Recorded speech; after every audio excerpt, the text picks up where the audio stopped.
আবু উবাইদার নেতৃত্বে মুসলিম বাহিনী সিরিয়া একের পর এক বিজয় লাভ করে সিরিয়ার সমগ্র ভূখণ্ড দখল করে চলেছে। এ সময় সিরিয়া মহামারী আকারে প্লেগ দেখা দেয় এবং প্রতিদিন হাজার হাজার মানুষ নিহত হয়। খলিফা হযরত উমর রাদিয়াল্লাহু তাআলা আনহু নিজে খোঁজখবর নেওয়ার জন্য রাজধানী মদিনা থেকে শারক নামক স্থানে পৌঁছলেন। অন্য নেতৃবৃন্দের সাথে আবু উবাইদা সেখানে খলিফাকে অভ্যর্থনা জানালে প্রবীণ মুহাজির ও আনসারদের সাথে বিষয়টি নিয়ে পরামর্শ করলেন। সবাই এক বাক্যে সেনাবাহিনীর সদস্যদের স্থান ত্যাগের পক্ষে মত দিলেন। হযরত উমর সবাইকে আহ্বান জানালেন তার সাথে আগামীকাল মদিনায় ফিরে যাওয়ার জন্য। তাকদীরের প্রতি গভীর বিশ্বাসী আবু উবাইদা বেঁকে বসলেন। খলিফাকে তিনি জিজ্ঞেস করলেন, এ কি আল্লাহর তাকদীর থেকে পলায়ন নয়?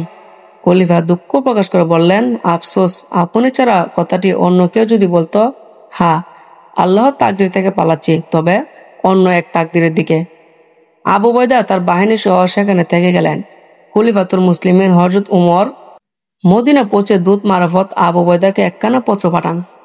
পত্রে তিনি লেখেন, আপনাকে আমার খুবই প্রয়োজন, অত্যন্ত জরুরিভাবে আপনাকে আমি তলব করেছি। আমার এই পত্রখানে যদি রাতের বেলা আপনার কাছে পৌঁছে তাহলে সকাল হওয়ার পূর্বে রওনা দেবেন, আর যদি দিনের বেলা পৌঁছে তাহলে সন্ধ্যার পূর্বে রওনা দেবেন। খলিফা উমর রাদিয়াল্লাহু তাআলা আনহু পত্রখানি হাতে পেয়ে তিনি মন্তব্য করেন, আমার কাছে আমিরুল মুমিনিন প্রয়োজনটা কি তা আমি বুঝতে পেরেছি। যে বেঁচে নেই তাকে তিনি বাঁচাতে চান। তারপর তিনি লিখলেন, আমিরুল মুমিনিন, আমি আপনার প্রয়োজনটা বুঝেছি। আমি তো মুসলিম মুজাহিদদের মাঝে অবস্থান করেছি।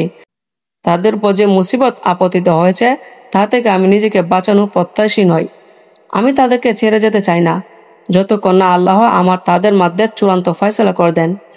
আমার এই পত্রখানি আপনার হাতে পৌঁছার পর আপনি আপনার সিদ্ধান্ত প্রত্যাহার করুন এবং আমাকে এখানে অবস্থানের অনুমতি দান করুন।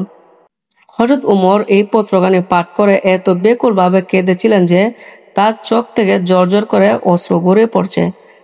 তার এই কান্না দেখে তার আশেপাশে লোকেরা তাকে জিজ্ঞেস করছিল, আমিরুল মুমিনিন, আবু উবাইদা কি ইন্তিকাল করেছেন? তিনি বলেছেন, না, তবে মৃত্যুর দ্বার প্রান্তে। হযরত উমরের ধারণা মিথ্যা হয়নি। অল্প কিছুদিনের মধ্যে তিনি প্লেগে আক্রান্ত হন। মৃত্যুর পূর্বে মুহূর্তে তিনি তার সেনাবাহিনীকে লক্ষ্য করে উপদেশমূলক একটি সংক্ষিপ্ত বক্তব্য দেন। তিনি বলেন, তোমাদেরকে যে উপদেশটা আমি দিচ্ছি, তোমরা যদি তা মেনে চলো তাহলে সবসময় কল্যাণের পথে থাকবে। তোমরা নামাজ কায়েম করবে, রমাদান মাসে রোজা রাখবে, হজ ও উমরা আদায় করবে, একে অপরকে উপদেশ দেবে। তোমরা শাসক ও নেতৃবৃন্দকে সত্য ও ন্যায়ের কথা বলবে, তাদের কাছে কিছু গোপন রাখবে না এবং দুনিয়ার সুখ সম্পদে গা ভাসিয়ে দেবে না। কোনো ব্যক্তি যদি 1000 বছরের জীবন লাভ করে, আজ আমার পরিণতি তোমরা দেখতে পাচ্ছ, তারও একই পরিণতি হবে। সকলকে সালাম জানিয়ে তিনি বক্তব্য শেষ করলেন।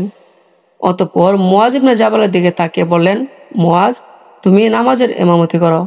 এরপর পরে তার রুহটি পবিত্র দেহ থেকে বিচ্ছিন্ন হয়ে পরম সত্তার দিকে ধাবিত হয়।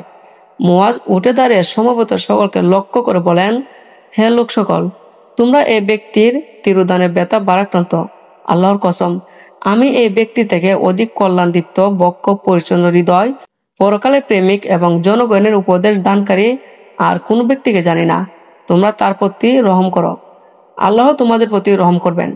এটা হিজরি 18 সনের ঘটনা।